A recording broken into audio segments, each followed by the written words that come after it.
is effervescent. She is a leader. She's very calming, very soothing, and has that effect on people. You know, she's in there rubbing their back or give them that hip squeeze. She has been a fighter all the way along, not only for the women that she's serving, but also for her colleagues. When I had a harder shift or had a harder delivery, she was usually the first person that I called.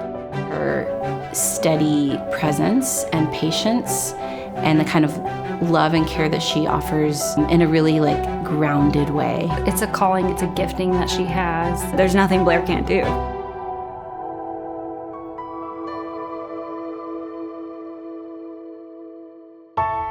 I remember deciding pretty early on, I definitely think I want to be a nurse. I first heard about midwifery in my women's health rotation in nursing school. We watched a documentary called The Business of Being Born. I think I'd always thought of midwives as just kind of being hippie home birth. And these midwives were mostly doing home births, but they had a lot of medical training and knowledge. I had done some mission trips in the past, and it kind of inspired me to think about, okay, what more can I do as a healthcare provider besides just being an RN? And so I jumped into grad school that fall. There was this kind of gut feeling of I'm on the right path and I'm gonna end up kind of doing the thing I was made to do. One of the big things that drew me to Blair early on was she wants to be in the room helping people that are in a vulnerable situation and have a great need. So I walk in the room, this woman is in desperate want of an epidural. She did not plan on going natural. She's screaming and cussing and writhing around in the bed. So I kind of get in her face, introduce myself, and I just tell her, things are progressing quickly. I really don't think we're gonna have time to get you any pain medicine, and I'm so sorry, but we're gonna support you, we're gonna walk you through it. And she immediately kind of starts bearing down, like having the urge to push. We start to see the presenting parts, and it is not a head. I looked back at the mom and I said, okay, we're gonna do this. Your baby is coming butt first, not head first. So this can be a little bit of a trickier way to give birth to your baby, but I think everything's gonna be fine. And in that moment, I remember the PowerPoint slides about breech birth just kind of coming to the front of my mind. And it was like all of those kind of tips and tricks and ways to keep a mom and baby safe during a vaginal breech birth, they were right there and I was able to access them. I was walking out of the room after the birth and Dr. Brabson's coming down the hall and he had heard what happened and he's like, you did it. Before dating Brian, my career and the work that I was doing was new and exciting, and I had a lot to give to it. But as Brian and I started to date, I started to realize, taking call for 24, 48 hours at a time. I loved Blair for the compassion that she had and being all in the service to her patients, but there were times where there wasn't a lot left over for us. Brian did a great job of being very patient with me, but also sort of reflecting back, like, if we want this relationship to go somewhere, we need to kind of be able to equally pour into that. We dated for about a year, then broke up. That time apart just made it very clear to me that I didn't want to live my life by myself, and I didn't want to live it with anybody else. He has always been very, very supportive of my role as a midwife. I think early on he saw it's a big part of my identity and who I am. It's a big part of my gifting and calling and what I'm good at. And so he wanted to help me continue to succeed and continue to do that work.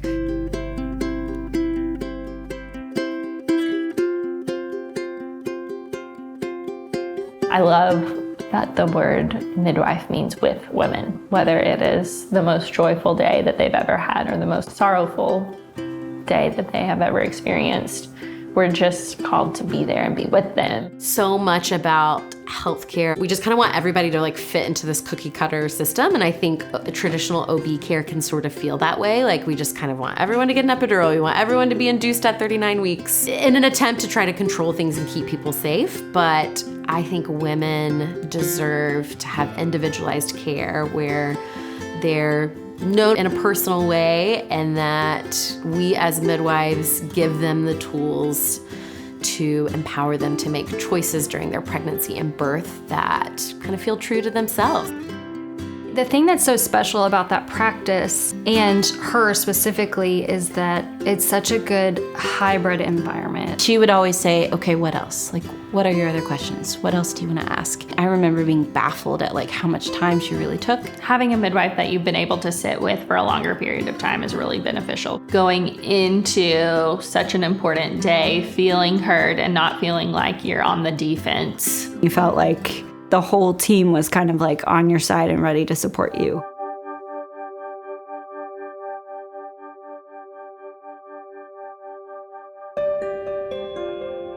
There was a birth center in town that had a wonderful team of midwives. In 2018, that birth center got bought out by a new company. And soon after they were bought out, they told those birth center midwives, this is not working financially, we have to close the birth center. At that time, our midwife practice in the hospital was getting busier. So I just remember thinking, how could they possibly close those doors when there are so many women that are intending to birth there? I went to Dr. Brabson and I said, we should look into hiring some of those midwives. And he thought it was a great idea. We went from 4 midwives to 7, and we're pretty busy at the time. It's hard to be a midwife in the business structure of healthcare. I get it.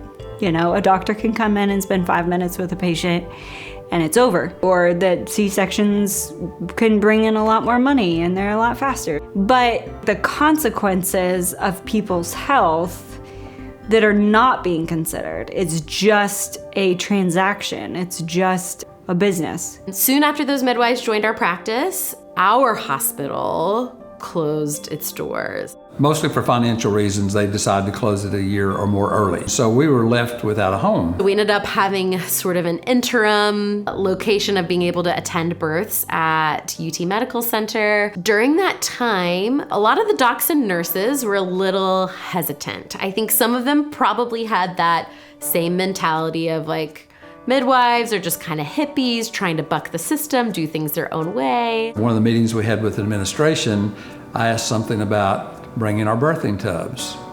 And you would have thought I would suggested cutting off one of their heads. It was like, birthing tub?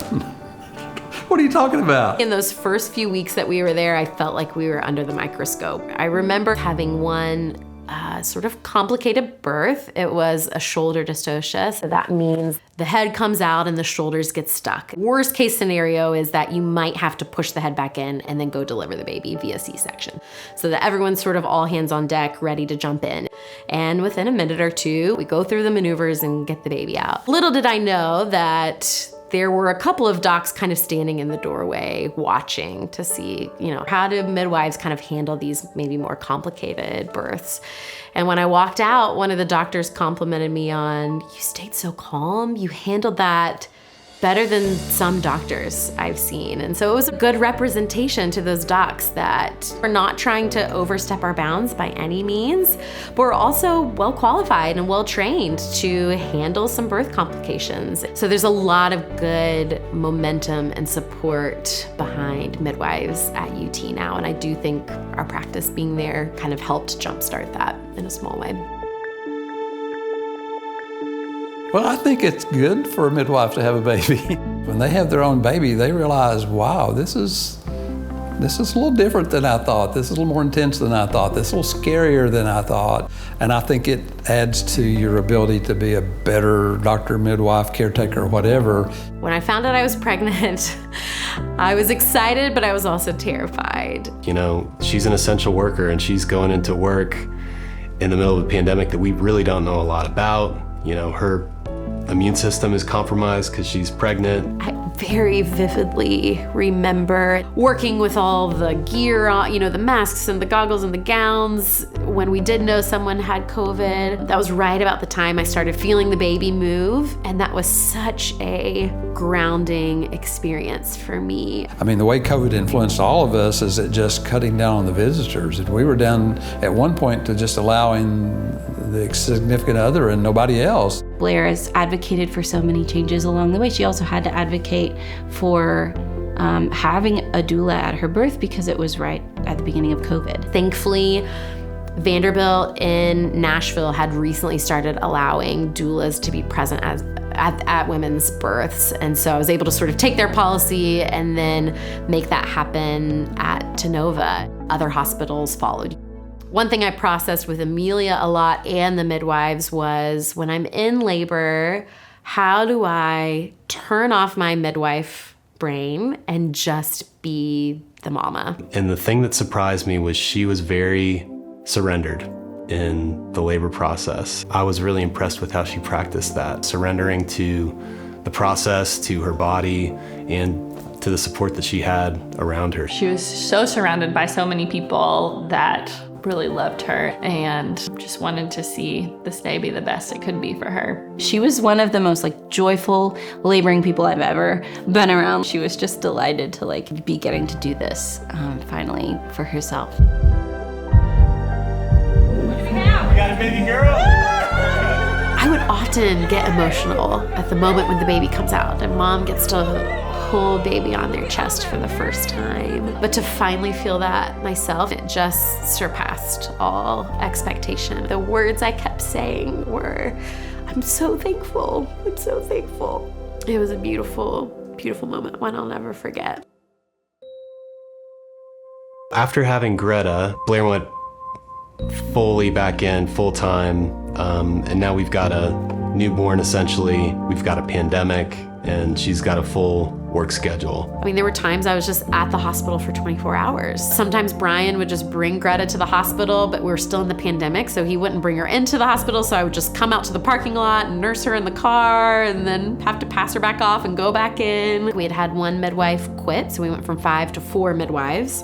And then while I was on maternity leave, it was just 3 of them. I think we were all dealing with the immense workload that we were carrying. I was feeling exhausted and overwhelmed, and I knew something needed to change. What we were doing, we couldn't do anymore. You can't know how you're gonna respond or what you're gonna need until you're in it. And so with motherhood, I just always pictured myself continuing to work full time, but I didn't know how much I would love being with her and how much I would want to be with her and be the sort of primary person that is raising her. It became clear to both of us that we need a schedule change here. It's time to drop to part-time, which is a hard decision. It's something that she had fought for a long, long time. It was a sacrifice, a career sacrifice, and that meant a lot to me and to our family that she was willing to do that. So I threw out the idea to Dr. Brabson. I was like, we need to add this 5th midwife to kind of lighten the schedule a little bit, or I think I might need to go part-time. And through some conversations, it just turned out, yeah, we're not gonna be able to add the 5th midwife. So I dropped down to part-time when Greta was about 10 months old. Sort of caused a lot of turnover and change in our practice. I had to make peace with realizing that my personal life and my family is ultimately more important than my role as a midwife. I remember there were these 2 pictures that she had behind our computers in the office at 2 different births. So one was, I think, during the actual delivery part, and one was just her supporting a mom in labor. And she's just there as a quiet, calm spirit. I can see her in a room doing that with the mom every day. It doesn't ever really become routine. She hasn't really seemed to have lost the magic of what's happening in those moments. They still bring her to tears. Even though she's coming up on 900 births, it's not gotten old at all. It seems like the people who change the world and change the way that we operate in our communities are going to be these kind of big, loud personalities. Blair is kind and gentle, but sturdy and strong. She loves well. She has no doubt in the capacity that women can hold. It's been great to see Blair become a mom and keep her fun side. Blair's totally willing to do the crazy dance with the kids and jump in the pool with them. She always struck that perfect balance of being very realistic and saying, this is the science behind what I'm telling you, and also because we are human, this is what I hope. Teaching goes both ways. You don't just get it from the older generation. She certainly has brought a lot to the table and taught me many things. I consider Blair a friend now. I consider her a great midwife. Yeah. I want to be doing this when I'm 50 and 60. And if I want that endurance, I need to care for myself, care for my family, protect that energy so that I can keep doing this for a long time. I certainly hope that I can keep doing it for a long time because I love it.